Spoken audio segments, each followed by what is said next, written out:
Sırada bugün Çin konsolosluğu önünde yaşananlar var. Sincan Uygur Özerk Bölgesi'nde 20 kişinin öldürülmesini protesto eden Türkistanlılar Çin'i protesto için toplandı. Sonrasında ise arbede vardı.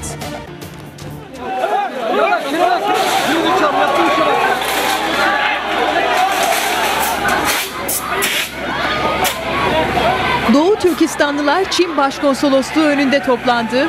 Ortalık karıştı. Barikatlar yıkıldı. Biber gazından göz gözü görmedi.